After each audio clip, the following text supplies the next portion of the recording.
Hi, and welcome to this video on the drafting of the American Constitution. In this video, we will look at the historical background, examine the debates and key decisions made, and explore the aftermath of the convention. The American Revolutionary War came to an end with the Treaty of Paris, which was signed on September 3, 1783.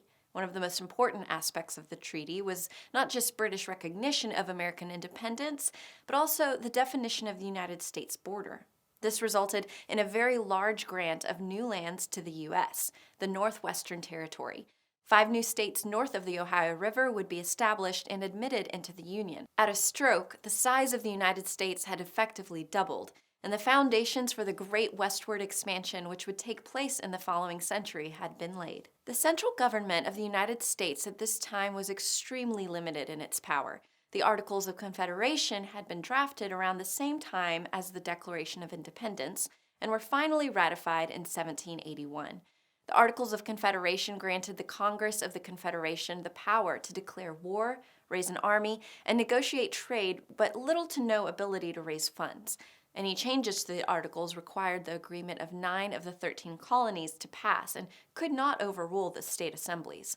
It was apparent to many that the Articles were more of a temporary wartime measure than a long-term solution.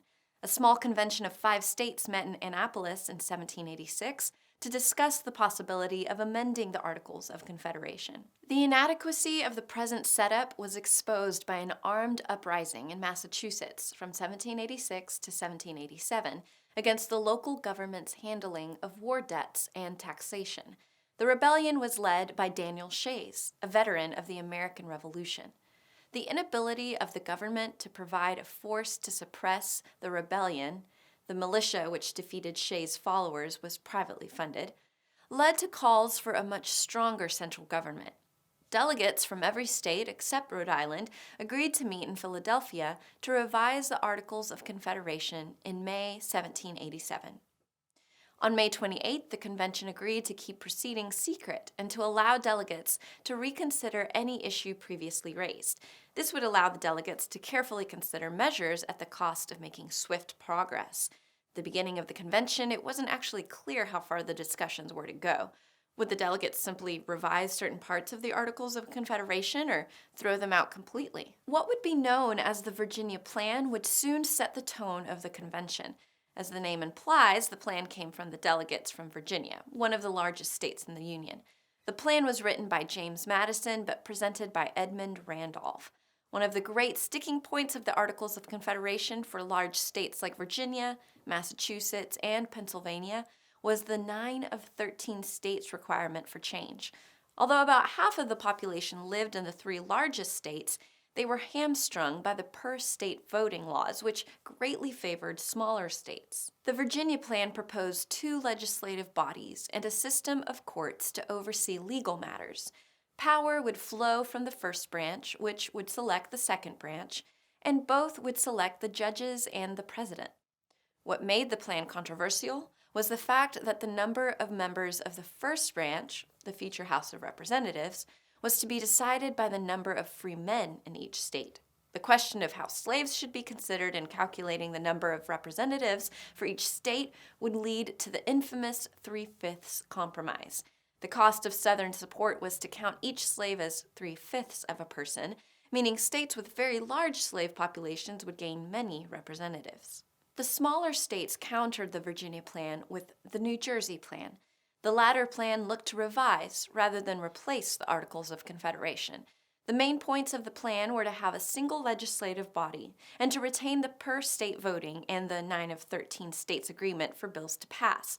By July, little progress had been made, and some delegates were threatening to dissolve the convention without passing a resolution. To save the convention, the greatly respected elder statesman, Benjamin Franklin, offered a compromise. 2 legislative branches, one determined by proportional representation and the other by states. Franklin himself was more in favor of a single body chosen by the people, but realized a compromise solution was better than none at all. On July 16th, the compromise was passed by a narrow margin. At the end of July, the delegates took an 11-day break, and a small committee of 5 delegates from across the Union compiled the first draft of the Constitution. The convention rejoined on the 6th of August and debated the new document before them.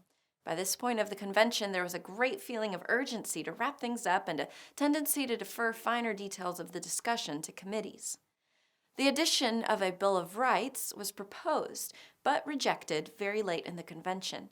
Crucially, the convention added the mechanism for amending the Constitution at a later date. For the final draft of the Constitution, the Committee of Style condensed 23 articles into 7 and greatly streamlined the text. The best-known example was the preamble of the Constitution. What now reads as "We the People of the United States" had initially been "We the People of New Hampshire, Massachusetts, New Jersey, etc."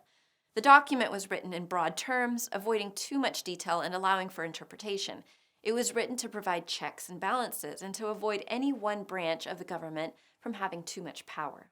Unsurprisingly, with such an array of conflicting interests and priorities among the delegates present, the final document was deeply controversial. Some even called for another convention the following year, but this was sharply rejected by those who had toiled for 4 months to complete the Constitution. 39 delegates chose to affix their name to the final draft, accepting the compromises and imperfections as necessary evils to maintain the Union. Eventually, all 13 original states ratified the Constitution from December 1787 to May 1790. Rhode Island, absent from the convention, was the last state to ratify, passing by just 2 votes. 12 amendments came in the first 15 years following the ratification of the Constitution. The first 10 are amongst the most important rights in the United States today.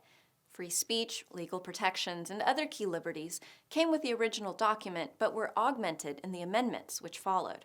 Of course, the lofty ideals about rights and liberty were not realized when a substantial proportion of the population was born into slavery. The 3/5 Compromise empowered the slave states for decades after the Constitution was signed, and the failure to address the elephant in the room in the 18th century helped create the conditions for the bloodiest war in American history in the 19th. But that's a topic for another lesson.